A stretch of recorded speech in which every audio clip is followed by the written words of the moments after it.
Sindhi colony में गौरी माता मंदिर में वैभव महालक्ष्मी की स्थापना को लेकर कार्यक्रम हो रहा आयोजित। भाजपा के पूर्व जिला अध्यक्ष राकेश सिंह जादौन को सरकार ने खादी एवं ग्रामोद्योग बोर्ड का प्रदेश उपाध्यक्ष किया नियुक्त। केंद्रीय कृषि मंत्री शिवराज सिंह चौहान ने 4 जिलों में उपार्जन कार्य की समीक्षा की। अभाविप ने मेन रोड पर किया चक्का जाम। व्याख्याताओं की हड़ताल 1 महीने से जारी। विदिशा में अचानक बदला मौसम। दोपहर 3 बजे छाया अंधेरा और तेज बारिश।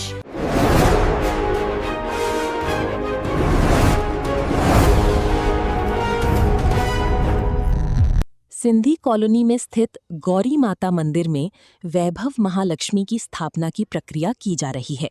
इसको लेकर 7 दिनों तक हवन यज्ञ और अन्य धार्मिक आयोजन किए जाएंगे। आज गौरी माता मंदिर से शिव मंदिर तक भव्य कलश यात्रा का आयोजन किया गया। इसमें बड़ी संख्या में श्रद्धालु सम्मिलित रहे। आयोजकों और पुजारी ने बताया कि 7 दिनों तक विभिन्न धार्मिक आयोजन, यज्ञ, हवन की प्रक्रिया की जाएगी, जिसमें श्रद्धालुओं को शामिल होने, धर्म लाभ लेने की अपील की गई। अपना परिचय है? मैं राजेश कुमार सोनी, मोहल्ला निवासी, स्वर्णकार समाज से। और इस मंदिर में लक्ष्मी जी की स्थापना और शंकर जी की शिवलिंग की स्थापना हो रही है। सभी कॉलोनी वासियों का सहयोग खूब रहा, अच्छे से रहा। आज कलश यात्रा निकाली गई, इसमें सबका सहयोग रहा और सबसे ये विनम्र अनुरोध है कि 7 दिन यज्ञ का पूर्ण धर्म लाभ लेना। धन्यवाद। वक्रतुंड महाकाय सूर्यकोटि क्षमाप्रभा निर्विघ्नं कुरु मे देवो सर्वकार्येषु सर्वदा। बड़े ही अत्यंत हर्ष का विषय है कि 2 वर्ष से हमारे इस मंदिर में वैभव महालक्ष्मी जी की मूर्ति रखी थी, जो कि जन सहयोग से, हमारे कॉलोनी के सहयोग से और अन्य लोगों के सहयोग से लक्ष्मी जी विराजमान करने का हमें सौभाग्य प्राप्त हुआ है। जिसमें कि आज हमने कलश यात्रा प्रारंभ की गौरी माता मंदिर से। और ये ज्योतिश्वर महादेव मंदिर है, यहाँ पर प्राचीन नर्मदेश्वर शिवलिंग भी हैं यहाँ पर, तो इनका नाम है ज्योतिश्वर महादेव। और यहाँ पर सभी कॉलोनी वासियों के सहयोग से और सभी के सहयोग से लक्ष्मी जी की प्रतिष्ठा हो रही है। तो आज कलश यात्रा रही और ये यज्ञशाला का निर्माण हो गया है। कल जलादिवास रहेगा, 7 दिन का प्रोग्राम है। तो सभी से निवेदन है कि सभी पधारें और वैभव महालक्ष्मी के चरणों में अपना प्रणाम करें और अपना जीवन मंगलमय बनाएं। और भाई साहब, मध्य प्रदेश सरकार ने भाजपा के वरिष्ठ नेताओं को निगम मंडलों और बोर्ड में जिम्मेदारियां सौंपते हुए उनके नाम की घोषणा की है। खादी एवं ग्रामोद्योग बोर्ड में विदिशा के पूर्व जिला अध्यक्ष राकेश सिंह जादौन को उपाध्यक्ष नियुक्त किया गया है। उनकी इस नियुक्ति पर आज विधायक मुकेश टंडन, जिला अध्यक्ष महाराज सिंह दांगी, मंडलों के अध्यक्ष, नगर पालिका अध्यक्ष प्रतिनिधि, ग्यारसपुर जनपद अध्यक्ष प्रतिनिधि सहित अन्य कार्यकर्ताओं ने फूल माला पहनकर उनका स्वागत किया। मध्य प्रदेश खादी ग्राम उद्योग बोर्ड के उपाध्यक्ष पद की जिम्मेदारी मुझे मिली है। मैं सर्वप्रथम हमारे क्षेत्रीय सांसद और देश के कृषि मंत्री माननीय शिवराज सिंह चौहान जी का आभार व्यक्त करता हूं।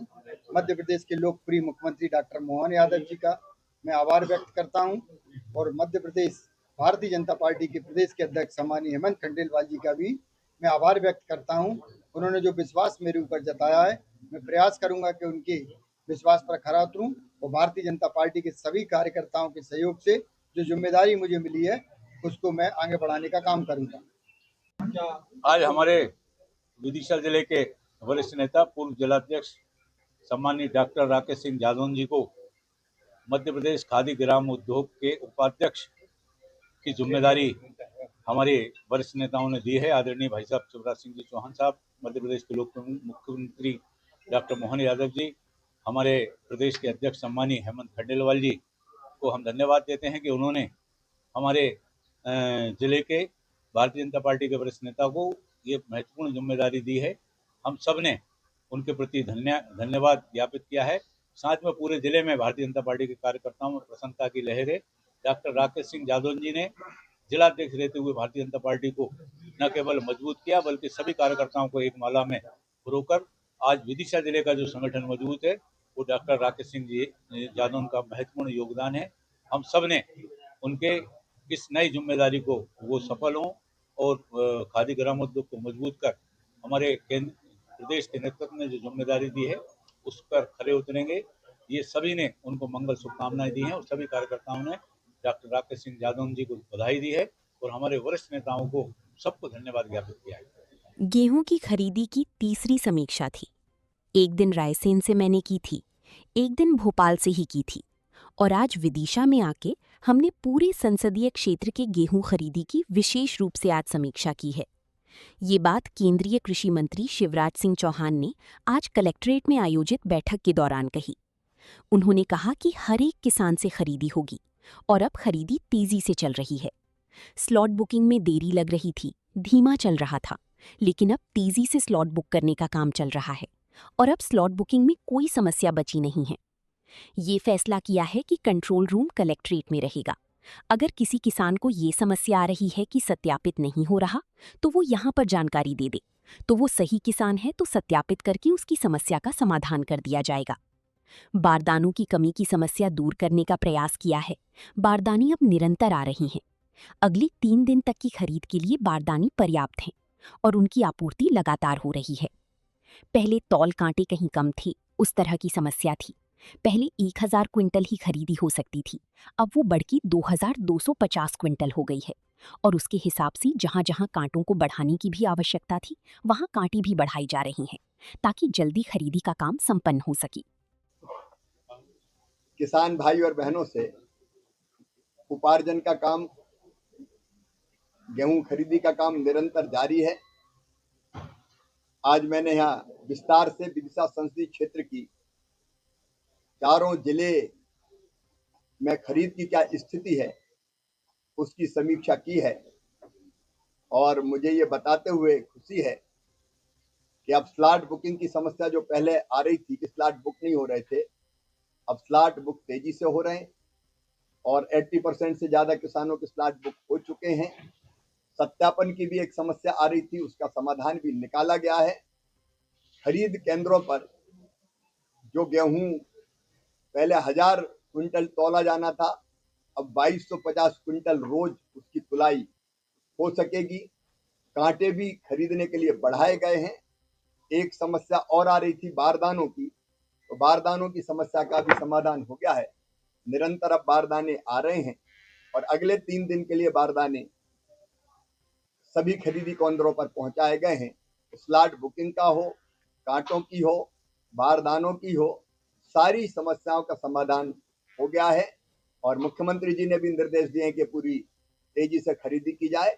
अभी चारों जिलों में तेजी से खरीदी का काम चल रहा है। हमने कंट्रोल रूम भी बनाने का फैसला किया, कहीं कोई किसान को इंडिविजुअल दिक्कत आए तो समस्या का समाधान कर सके। कुछ जगह सर्वेयर की शिकायत आई थी, तो वो शिकायत आने के बाद ऐसे कई सर्वेयर हटाए भी गए हैं।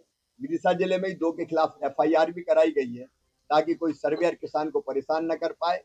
अगर खरीदी में कहीं लापरवाही होगी तो भी सख्त कार्रवाई की जाएगी। किसने गड़बड़ करने की कोशिश की तो उसके खिलाफ भी कार्रवाई होगी।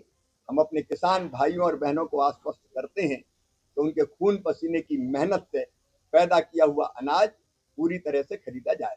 सर, आपने आज बैठक की है, उसमें मुख्य समस्या किसानों की क्या है? SATI के पॉलिटेक्निक कॉलेज के व्याख्याताओं और कर्मचारियों की हड़ताल के 1 महीना होने को है।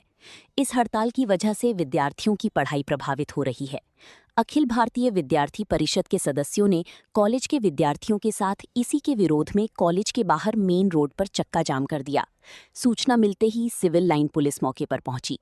आंदोलन करने वाले छात्रों ने कॉलेज की समस्या जल्द दूर करने की मांग की ताकि विद्यार्थियों की कक्षाएं नियमित रूप से लग सकें। मेरा नाम मधु मिश्रा है और मैं SATI पॉलिटेक्निक से हूँ, कंप्यूटर साइंस ब्रांच से हूँ। कारण ये है कि 2-3 हफ्ते हो गए हैं हमारे टीचर्स हड़ताल पे बैठे हुए हैं। 1 महीना हो गया है मात्र, मतलब काफी ऐसा हो रहा है कि हम लोगों की 1 महीने से क्लासेस ही ऑफ है। हमारा सेमेस्टर एग्जाम्स आने वाले हैं, हमारी क्लासेस बिल्कुल नहीं लग रही है क्लासेस। और प्रिंसिपल के पास गए तो उन्होंने भी हम लोगों को भगा दिया, सारे स्टूडेंट को भगा दिया कि आप लोग जाओ यहाँ से। हम लोगों का अभी मई के लास्ट में हम लोगों के एग्जाम स्टार्ट हो जाते हैं। कोर्स बिल्कुल भी नहीं हुआ है, मुश्किल से 10% कोर्स हुआ है हम लोगों का। क्या मामला है सर? 1 महीने से कॉलेज नहीं लगे हुए, हड़ताल पर हैं टीचर सब। कौन सा फाइनल ईयर का? क्या दिक्कतें आ रही है? कॉलेज नहीं लग रहा है, पढ़ाई सही से नहीं हो रही है और कैंपस भी नहीं आते कॉलेज में। सेमेस्टर एग्जाम अगले महीने से स्टार्ट है, पढ़ाई पूरी नहीं हो पाई, 1 महीने से क्लास क्लास ही नहीं लगी। जी सर, कितने बच्चे प्रभावित? सारे 800-900 बच्चे पढ़ते हैं, वो सब प्रभावित हुए। टीचर से बात करें जो हड़ताल कर जी, और सर जब फीस की बात आती है वो बोलते हैं हमारी पेमेंट नहीं आई जब तक कॉलेज नहीं लगेगा। आपके पालकों का क्या कहना है? उनका कहना है कि कॉलेज क्यों नहीं लगा, कॉलेज लगना चाहिए, पढ़ाई बेकार हो रही है। हमें 3 साल मेहनत की है तो उसका परिणाम तो मिलना चाहिए। मगर विदिशा। शनिवार दोपहर करीब 3 बजे विदिशा में मौसम ने अचानक करवट ले ली। आसमान में घने बादल छा गए और देखते ही देखते अंधेरा सा माहौल बन गया। इसके बाद तेज हवाओं के साथ झमाझम बारिश शुरू हो गई। अचानक हुए इस मौसम परिवर्तन से लोगों को भीषण गर्मी से राहत जरूर मिली, लेकिन तेज हवा और बारिश के कारण सड़कों पर आवागमन प्रभावित हुआ। कई स्थानों पर लोग बारिश से बचने के लिए इधर-उधर रुकते नजर आए। स्थानीय लोगों के अनुसार कुछ देर पहले तक तेज धूप थी, लेकिन अचानक मौसम बिगड़ गया और तेज बारिश शुरू हो गई। बारिश के चलते बाजारों में भी चहल पहल कम हो गई। मौसम विभाग के अनुसार इस तरह के बदलाव प्री मॉनसून गतिविधियों के कारण हो रहे हैं, जिससे आने वाले दिनों में भी ऐसी बदलाव देखने को मिल सकती हैं।